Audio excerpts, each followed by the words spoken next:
Hallo liebe Scuderia-Fans, herzlich willkommen zum heutigen Video. Ich mache mal wieder einen Variomatik-Test, heute mit der Jaycosta Pro, eine Sportvariomatik, die sich ein bisschen von anderen Variomatiken unterscheidet. Sie hat nicht diese Variomatik-Rollen, sondern sie hat Gleitgewichte.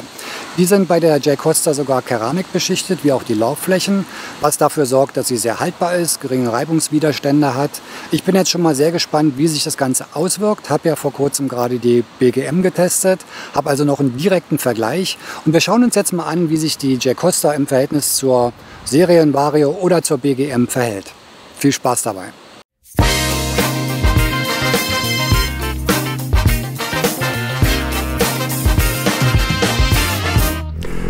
So, dann schauen wir jetzt mal, wie sich die Jaycosta so beim Start verhält. Mal aus dem Stand heraus einfach mal beschleunigen.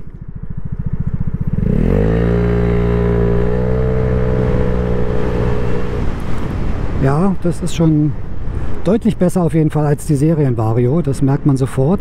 Ganz gleichmäßig, also da sind jetzt keine Schwankungen irgendwie in der Geschwindigkeit, wo man merkt, dass die Rollen irgendwie eine bestimmte Position rutschen. Wobei wir haben ja hier keine Rollen, das sind ja jetzt Gleitgewichte, aber bei manchen Varios merkt man ja, dass halt die Rollen in bestimmten Bereichen irgendwie nochmal einen Geschwindigkeitsschub geben. Das ist hier sehr homogen. Wir fahren mal hier vorne ein bisschen geradeaus, dann mache ich da nochmal einen Test.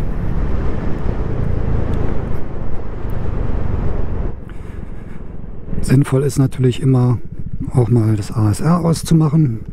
Da ist die Beschleunigung ja noch ein bisschen besser.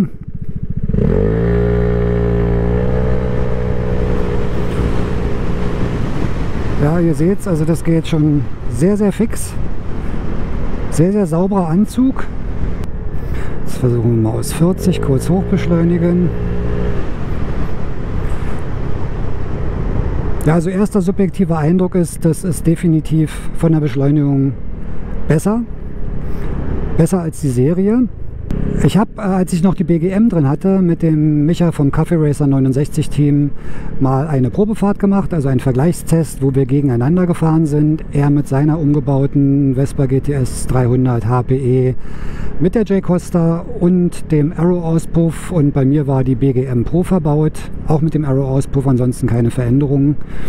Und wir sind also mehrmals so ein paar hundert Meter Stechen gefahren, um mal zu gucken, ob da einen Vorteil hat, schneller beschleunigt oder nicht.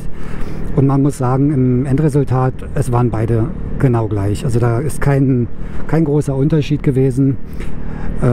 Also wenn, dann auch nur marginal, nichts, dass man da irgendwie spüren könnte, dass eine irgendwie 10, 20 Meter schneller weg ist. Das also gar nicht. Also die BGM wie auch die Jaycosta haben sehr gute Beschleunigungswerte. Bei der BGM ist es so, die arbeitet ein bisschen mehr mit höheren Drehzahlen. Also das kriegt man auch sehr schnell mit beim Auspuffgeräusch dann. Die dreht ein bisschen höher, um an ihre Leistung zu kommen, während die Jaycosta fast, sage ich mal, auf dem Niveau der Serienvario liegt. Also in ziemlich tiefen Drehzahlen trotzdem extrem gute Leistung bringt. Was halt für den Auspuffklang ganz angenehm ist, der bleibt dann ein bisschen leiser. Und ja, die Geschwindigkeitsentwicklung ist sehr homogen bei beiden. Auch die Laufruhe bei beiden ganz toll. Das ist ja immer so eine Sache, was ich nicht mag, wenn eine Variomatik Geräusche macht und die Rollen scheppern oder der Riemen irgendwie nicht gut anliegt und anfängt Geräusche zu machen. Da muss man sagen, bei der BGM, wie auch jetzt hier bei der Jaycosta, die laufen extrem ruhig. Man hat keine Klingelgeräusche, keine Nebengeräusche, ganz angenehm. Ich werde jetzt noch mal ein bisschen auf die Landstraße fahren, um mal zu gucken, wie das jetzt bei etwas höheren Geschwindigkeiten sich verhält. Nachher mache ich noch mal einen Topspeed-Test, um zu sehen, ob sich da ein bisschen was verändert. Bei der BGM hatten wir ja 125,8 km/h, also 126 knapp. Wir gucken jetzt auch gleich mal, was die Jaycosta im Topspeed-Bereich macht.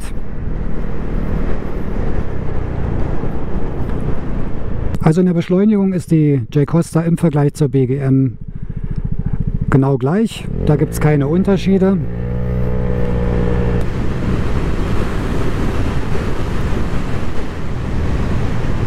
Gehen wir noch mal ein bisschen runter.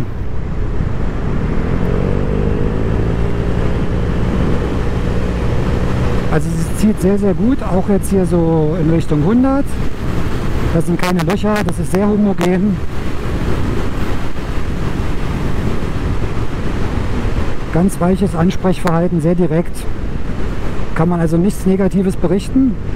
Die Fahreindrücke absolut positiv. Tolles Fahrverhalten. Und zieht definitiv besser als die Serienvario. Man sieht es auch jetzt hier, man kommt relativ schnell auf 100.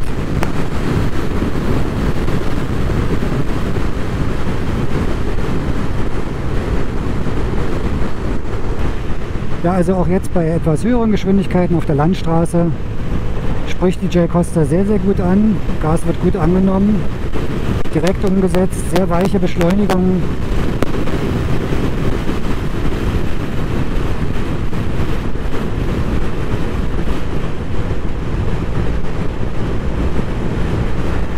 Im Verhältnis jetzt zur BGM, das merkt man auch bei den etwas höheren Geschwindigkeiten, läuft sie etwas in niedrigeren Drehzahlbereichen.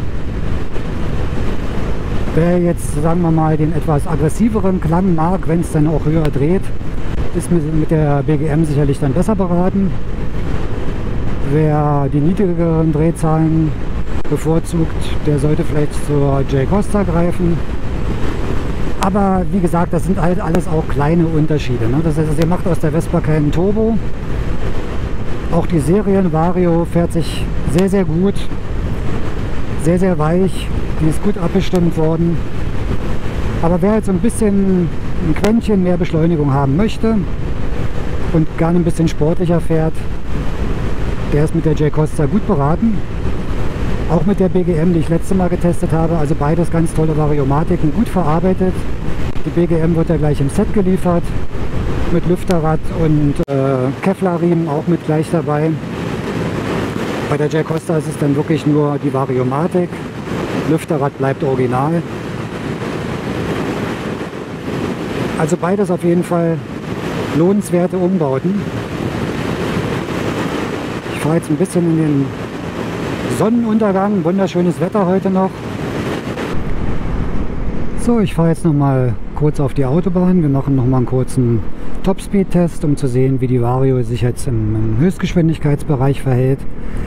Ich schätze mal, da wird es jetzt keine großen Unterschiede geben. Irgendwann ist sowieso Schluss, weil der Drehzahlbegrenzer bei 130 Schluss macht. Aber interessant ist halt, wie schnell man in den Höchstgeschwindigkeitsbereich reinkommt, wie homogen sich das Ganze da verhält. Und wir gucken mal, ob es jetzt irgendeinen Unterschied zur Serienvario oder auch zur BGM Pro gibt. So,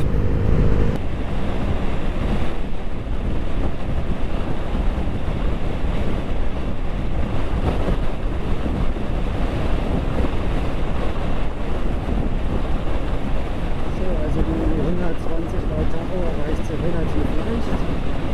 Zieht sehr, sehr gut durch, also da definitiv besser als die Serienvariomatik. 125, 126,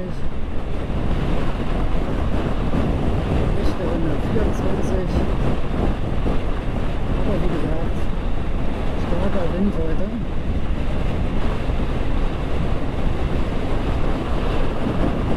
Das sieht keiner, mal gucken, ob das hilft.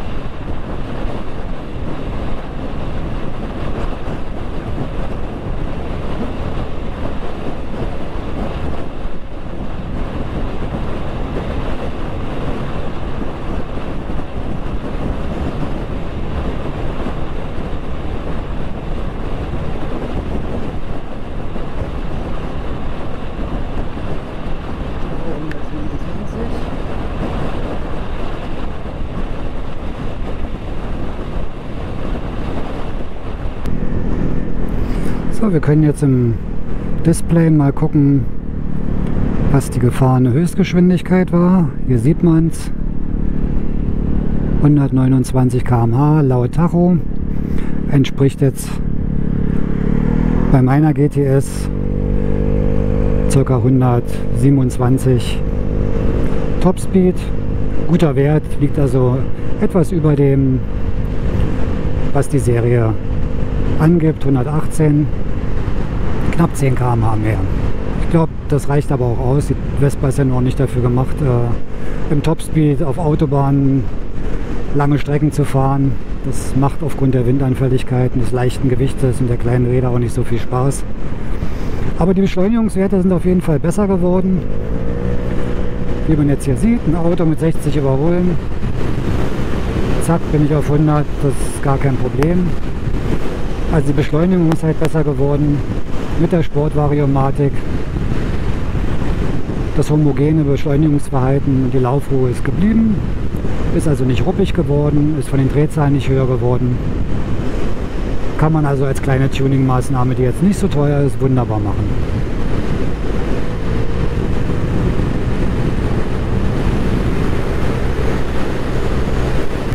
Ja, abschließend vielleicht nochmal zum Preisgefüge. Die Jaycosta kostet ca. 200 €, nur für die Variomatik. Die BGM Pro liegt unter 200 €, also ich glaube 190, man kriegt sie glaube ich manchmal sogar noch günstiger.